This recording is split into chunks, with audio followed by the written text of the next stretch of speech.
गुब्बारे वाला।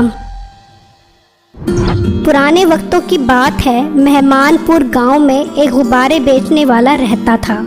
वो सिलेंडर से गुब्बारों में हवा भरता और फिर शहर जाकर इन्हें बेच देता था।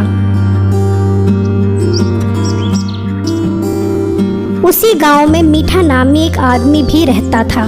उसका रवैया लोगों के साथ बहुत बुरा था। अगर कोई उसे कोई बात समझाता तो वो उल्टा उसी के गले पड़ जाता था। कभी वो लोगों के दूध का डब्बा उल्टा देता तो कभी गाय को इंजेक्शन लगा देता। एक दिन गुब्बारे वाला अपने गुब्बारे बेचने जाने लगा तो उसने अपनी बीवी से कहा, बेगम दुआ करना कि हमारे सारे गुब्बारे बिक जाएं। अगर सारे गुब्बारे सेल होंगे तो ही हम अपना गुजारा कर पाएंगे और फिर ही मैं मजीद गुब्बारे खरीद पाऊंगा ताकि मैं इन्हें बेच सकूं। आप परेशान मत हो, अल्लाह हमारी मदद फरमाएगा। अब आप आराम से गुब्बारे बेचने जाएं, अल्लाह आपकी मदद फरमाए। फिर उसके बाद उसने सारे गुब्बारे फुलाए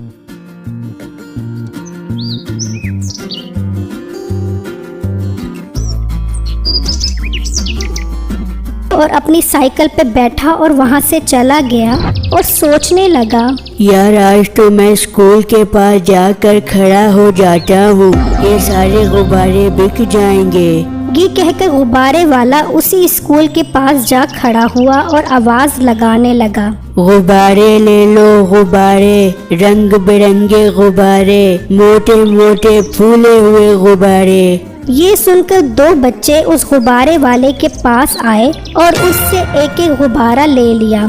फिर उसके बाद उसने हर जगह गुब्बारे बेचने की कोशिश की लेकिन कोई गुब्बारा नहीं बिका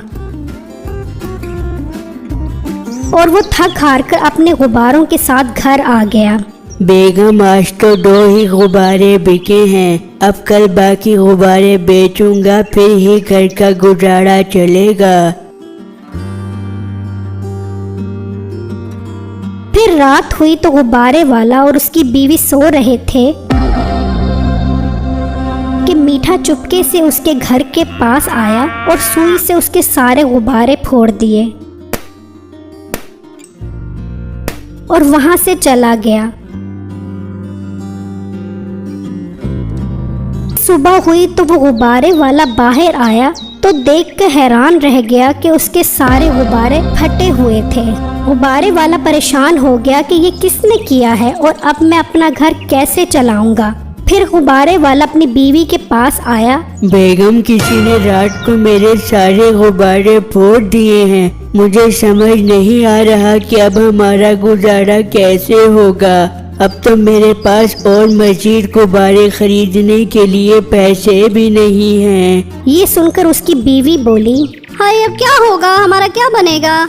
बेगम तुम फिक्र मत करो, मुझे अल्लाह पर भरोसा है, वो जरूर हमारी मदद करेगा। मैं अपने दोस्त से कुछ पैसे उधार लेकर आता हूँ, फिर उससे गुब्बारे खरीद कर रोजी रोटी करता हूँ। फिर वो गुब्बारे वाला अपने दोस्त के पास गया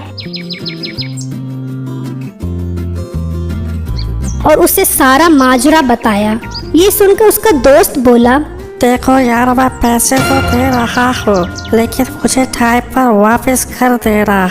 हाँ यार मैं टाइम पर वापस कर दूंगा। और यार तुम्हारा शुक्रिया कि तुम इस मुश्किल वक्त में मेरी मदद कर रहे हो।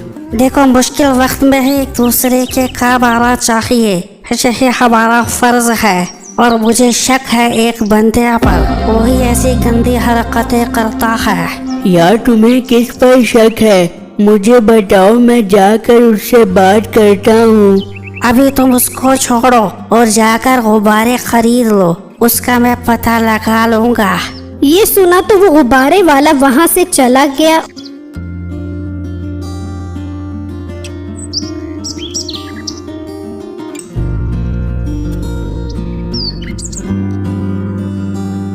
और वो गुब्बारे ले आया और उसमें हवा भरने लगा।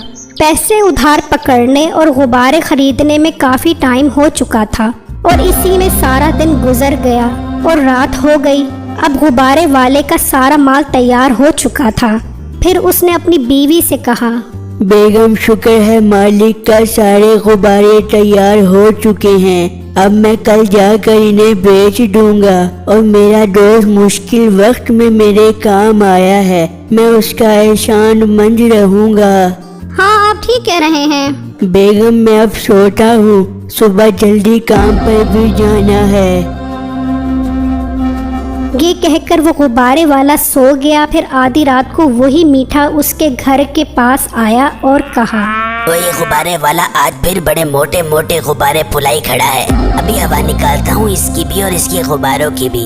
ये कहकर उसने एक एक करके सारे गुब्बारे फोड़ दिए और वहाँ से चला गया।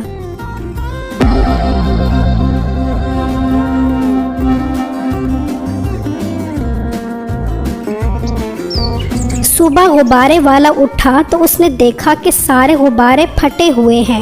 वो परेशान हुआ और जल्दी से अपने दोस्त के पास गया।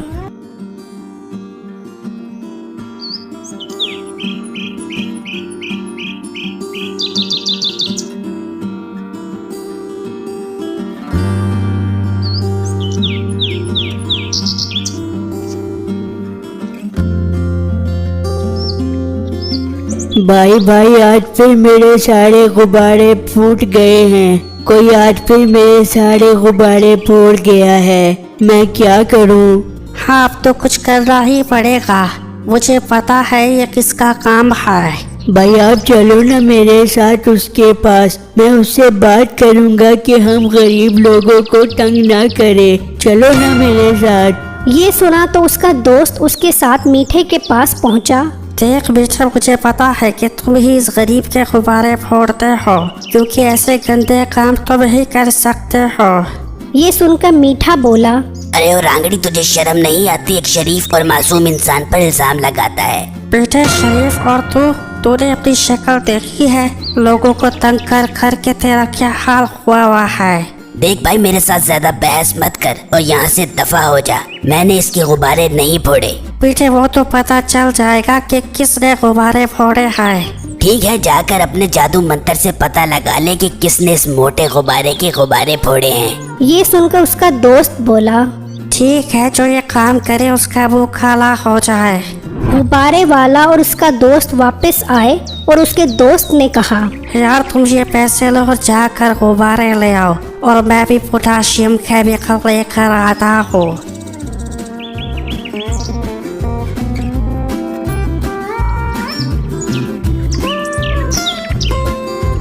फिर वो गुब्बारे वाला गुब्बारे ले आया और उसका दोस्त पोटाशियम केमिकल ले आया। यार तुम क्या कर रहे हो? मुझे कुछ समझ नहीं आ रहा। यार मैं इसमें जहरीली गैस भर रहा हूँ, अब जो ये गुब्बारे फोड़ेगा उसका मुंह जल जाएगा। यार ये आइडिया तो अच्छा है, इस तरह तो हमें उसका पता चल जाएगा।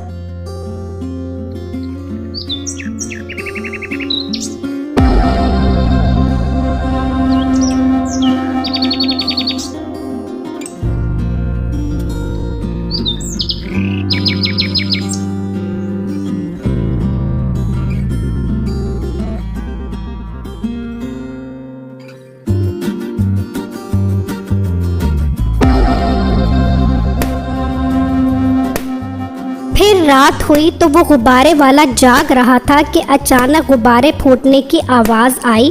तो वो बोला, अब सुबह ही पता चलेगा कि ये काम किसका है। फिर सुबह वो अपने दोस्त के पास गया और उससे कहा, सारे गुब्बारे फूट गए हैं। ये सुनकर उसका दोस्त बोला, मुझे पता है ये वही मीठा होगा, चलो उसके पास। फिर वो उसके पास पहुँचे तो देखकर हंसने लगे कि मीठे का सारा मुंह काला हो चुका था। तो मीठा बोला, भाई मुझे माफ कर दो, मुझसे गलती हो गई, मुझे ठीक कर दो। अब तुम ठीक नहीं हो सकते, ये तुम्हारी सजा है गरीबों को तंग करने की।